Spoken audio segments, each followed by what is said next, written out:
हीरा मोती के घर में क्यों लोग ने कही है घर से बेघरी है और फिरियाद तू कहे छो नहीं ले ले या हीरा मोती के बन में हम वचन देवे हमरा वचन के तोरा पूरा करे पड़ता। धर्मनारायण बाबा के सुनो बनवासी तोरा हीरा मोती के पूर्व जन्म के जानकारी नहीं छ बड़ गलती बड़ अपराध हीरा मोती करने है जय गलती के कोनो वर्णन ने ओ गलती हीरा मोती करने है। सुनो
धर्मनारायण बाबा के ही बनवासी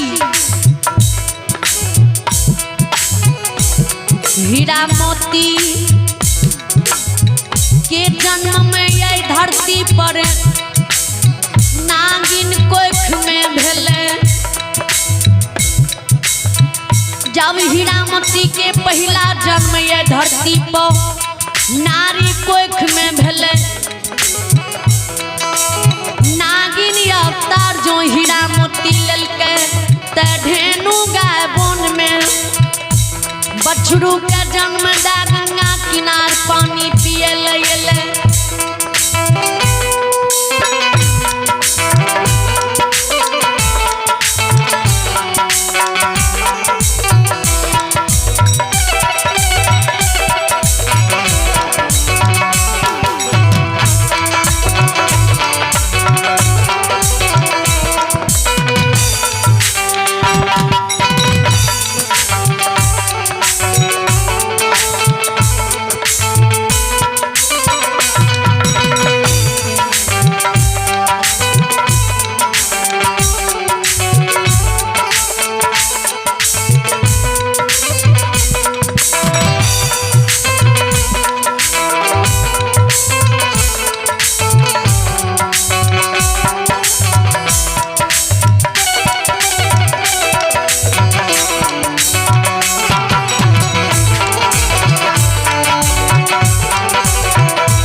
जब धेनु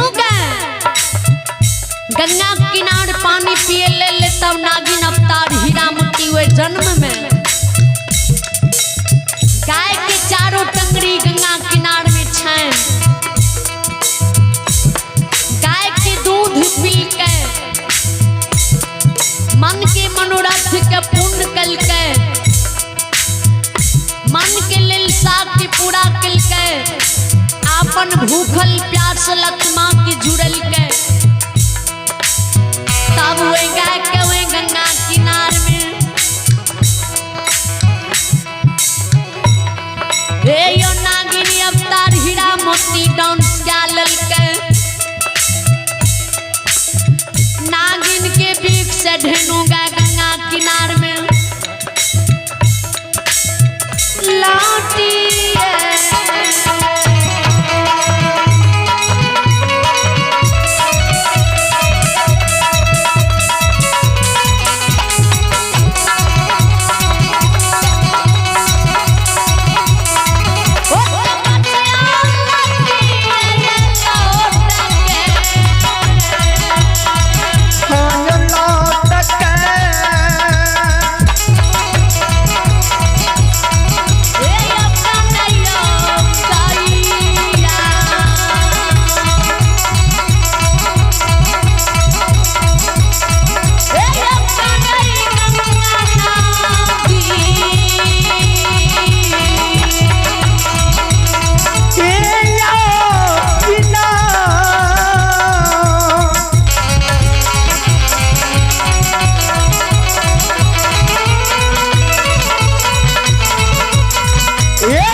तब भगवान। अब गणेश बाबू जाओ 12 बज गए।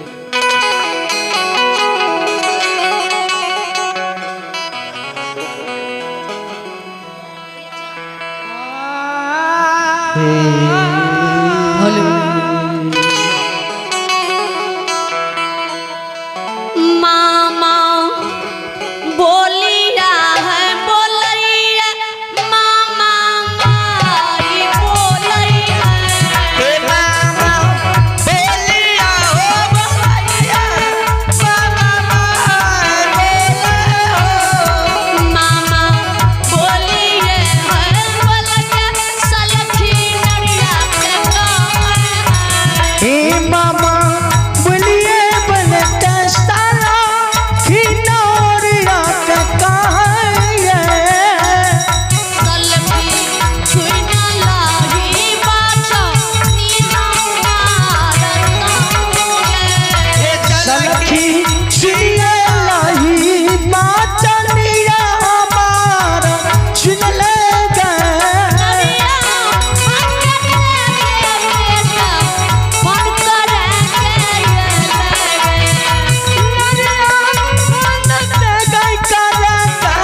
बेटा दिलरी ये ले गए बेटा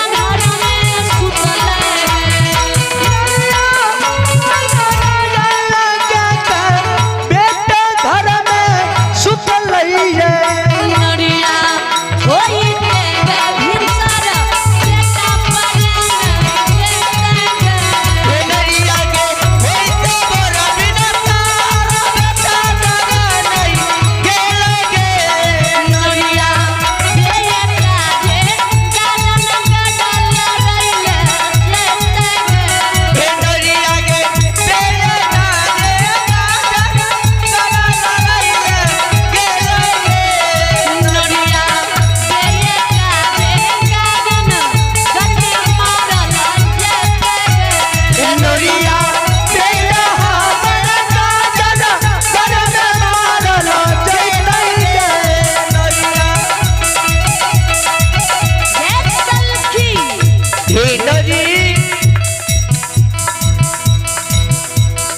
बेटा मर मक्का से पान करा के लइए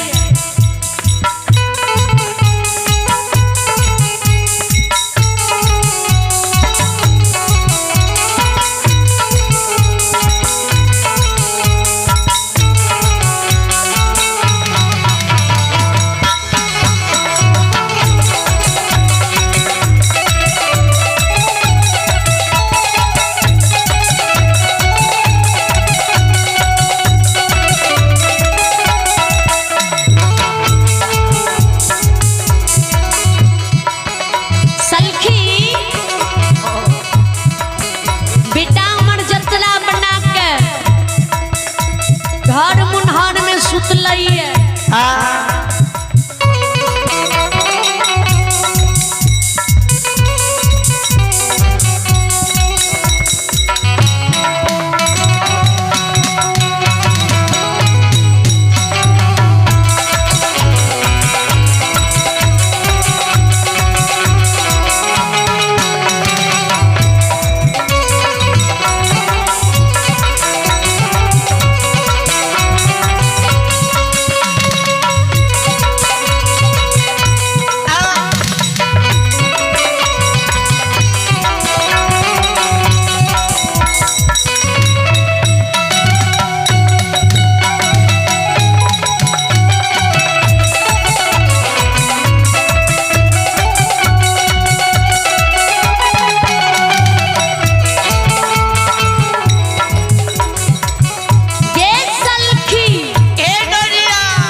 बुद्धि ज्ञान के बारे में जवाब करेंगे नौरी। नौरी नौरिया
सलखी नौरी ममा माँ के कहे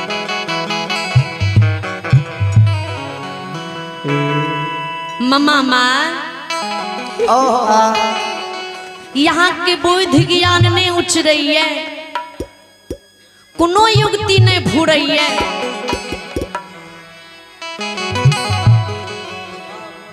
ममा माँ का सलखी नौरी कहे ममा माँ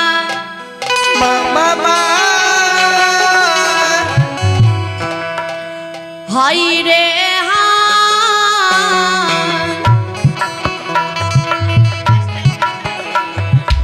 सुना है सुना मामा हमारो बचनिया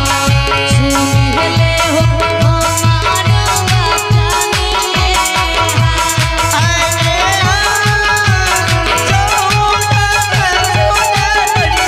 हमारो बचनिया सुन गेला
ममामा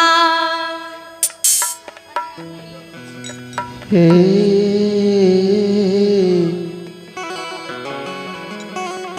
ममामा नौरी बानी सुन सुनैया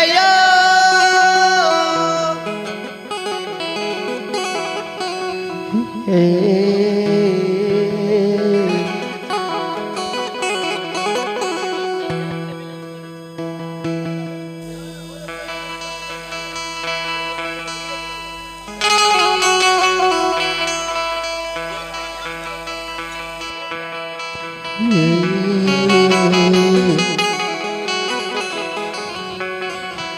रिया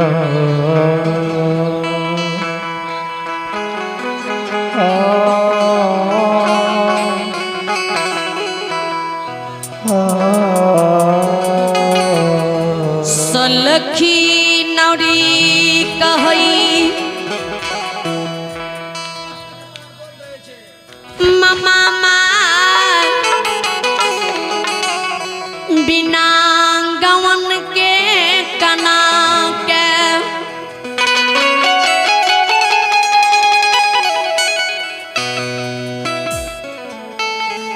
दिलरी नगरी लिया के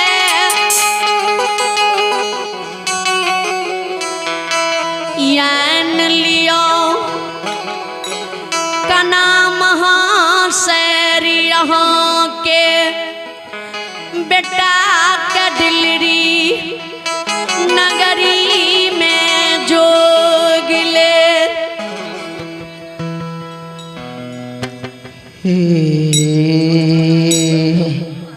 पांच मुट्ठी मिट्टी यहाँ की बैठ जात जैनी दुनिया में फूल में भुमरा लो भैया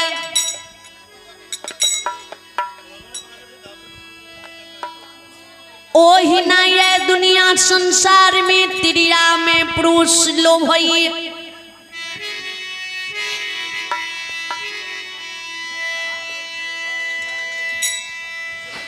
ममामा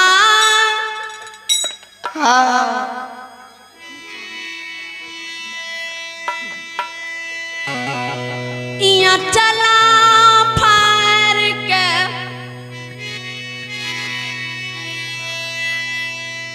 कागज बना ले आँख के कजला के रोशना है बनाम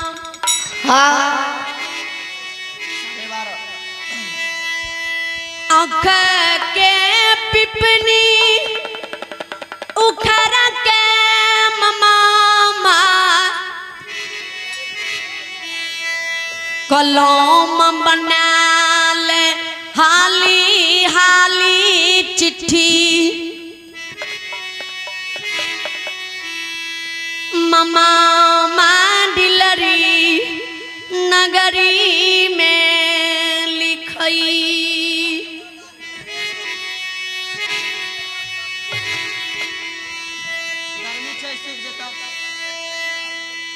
चार